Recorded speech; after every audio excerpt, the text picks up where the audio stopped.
le long de la corde, la voiture qui va accélérer et libérer les différents concurrents. Et c'est Sikov qui s'est tout de suite emparé du commandement, le numéro 6 à l'extérieur. Il est suivi par le concurrent allemand, le 5 Brandy. Vient également caler côté corde Ambassi Lobel, 3 étrangers qui se sont emparés des 3 premières places pour aborder la descente. Les Allemands donc aux 2 premières places avec Sikov, il fallait s'y attendre. Brandy est en seconde position alors qu'autour de nous se montre légèrement fautif le numéro 4 et perd sa place. Ukir de Gema est bien parti avec Verdict GD tout en noir. Unique James qui est venu maintenant en 3e. Pour aborder le tournant, c'est Sikov le numéro 6 qui a l'avantage, il tire quelque peu. Verdict GD est venu en 2e position. Brandy trotte 3e, c'est cette Kazakh bleue, le numéro 5. Ulster du cadran est déjà là, il s'est lancé cependant en 2e ligne. On a Unique James qui est en 5e position, le numéro 10 Kazakh orange. Ambassi Lobel est 6e devant Vrai Lutin et Ukir de Gema. À l'arrière-garde, Bruno, nous avons Uran Soton avec Titlis, suivi encore de Vroom d'Or et Uso Charmer qui ferment la marche. L'allure a l'air d'être assez soutenue. Sikov qui accélère encore, qui prend 3-4 sulky d'avance maintenant sur Brandy. En 3e position vient le 8 Verdict GD Kazakh marron. Ulster du cadran, le 15 est là, 4e tout près. Unique James est 5e. Ambassi Lobel est à ses côtés. Ukir de Gema vient un petit peu plus loin devant Vrai Lutin et Vizir Ponvautier enfermé côté corde pour le moment, le numéro 12.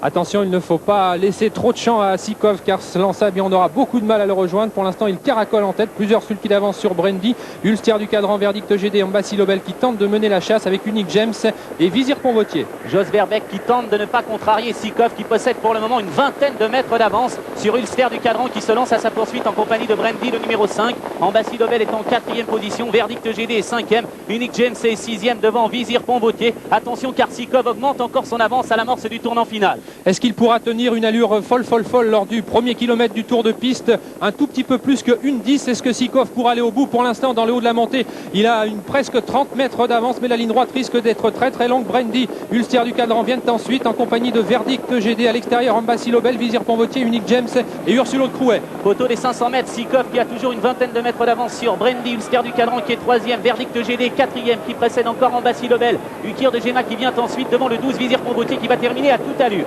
Toujours un très net avantage pour Sikov qui, même s'il a ralenti sensiblement son allure, il est vrai qu'il est allé très vite dans la première partie du parcours, entre très nettement détaché dans la ligne droite. Brandy est en seconde position devant Ulster du cadran, Ambassi Lobel, Verdict GD et Ukir de Gema. Attention, il va peut-être terminer à toute allure. Sikov qui en principe va remporter ce prix de France car il a encore 20 mètres d'avance à mi-ligne droite et le poteau est à 150 mètres. Sikov qui va remporter. Ukir de Gema se montre fautif. Ursulo de Crouet finit à toute allure avec également autour de nous à l'extérieur victoire de Sikov. Seconde place pour autour de nous le 4 Ursulo de Crouet, 3e devant le 11 Uso Charmer et la 5e place vraisemblablement